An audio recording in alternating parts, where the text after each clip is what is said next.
सज्जनों, पूर्व जन्म में नारद जी एक दासी के पुत्र थे।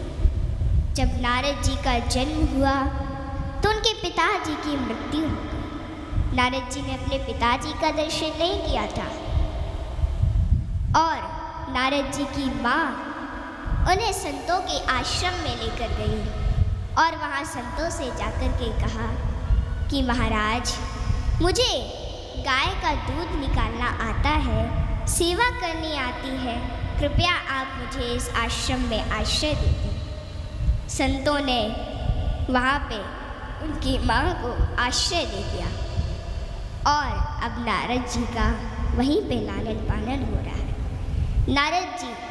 नारद जी की कुछ समय बाद नारद जी की माँ भी उन्हें छोड़कर चली गई और माँ के जाने के बाद नारद जी बहुत रोए। लेकिन सज्जनों, क्या आपको पता है कि नारद जी की एक आंख से तो ठंडे आंसू निकले और दूसरी आंख से गर्म आंसू निकले? ऐसा क्यों हो रहा है? क्योंकि ठंडे आंसू तब निकलते हैं जब हम खुशी में रोते हैं और गर्म आंसू तब निकलते हैं जब हम दुख में होकर रोते हैं। तो नारद जी के ठंडे आंसू इसलिए निकले क्योंकि अब वह सोच रहे थे कि अब मुझे वन में जाने से कोई नहीं रोक सकता, और गर्म आंसू इसलिए निकले कि माँ की मृत्यु हो गई।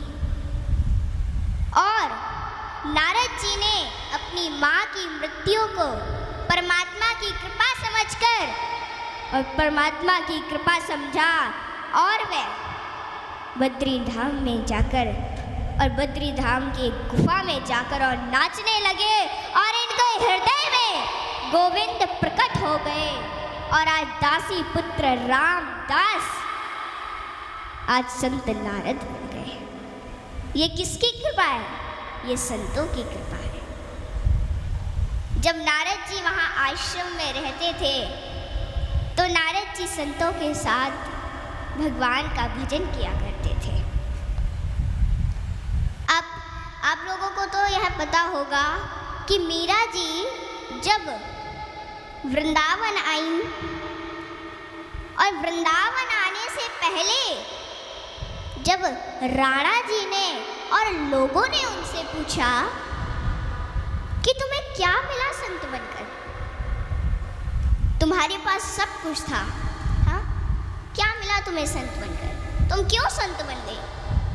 तो मीरा जी ने बड़ी सुंदर बात कही कि जिसको सोना नहीं मिलता वो डायमंड पहनकर काम चलाते हैं, और जिसको डायमंड नहीं मिलता वो सोना पहनकर काम चलाता है, लेकिन जिसको रतन मिल जाता है प्यारे, उसका महल अट्टारियों में मन नहीं लगता। मीरा जी ने सब कुछ छोड़ दिया। मीरा जी ने कहा कि पायो जी मैंने राम रतन धन पायो, पायो जी मैंने कृष्ण रतन धन पायो। और जब लोगों ने कहा कि तुम्हारे पास तो सब कुछ था, महल अट्टारियाँ सब कुछ था, और राणा ने भी यही बात कही,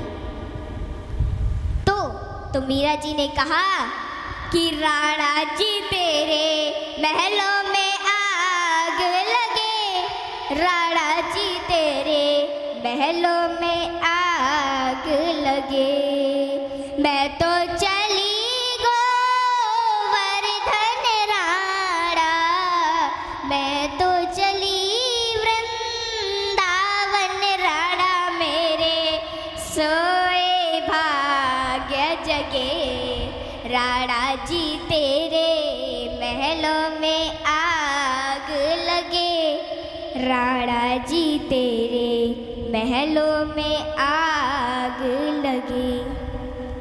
कि हमें ये सोना चांदी कुछ नहीं चाहिए, आग लगे तुम्हारे सोने चांदी में, हमें तो बस हमारा कन्हैया चाहिए। सज्जनों, कि पानी में डूबे तो मृत्यु निश्चित, पानी में डूबे तो मृत्यु निश्चित, और भक्ति में डूबे तो मुक्ति निश्चित। दुनिया रचने वाले को भगवान कहते और संकट हरने वाले को हनुमान कहते हैं।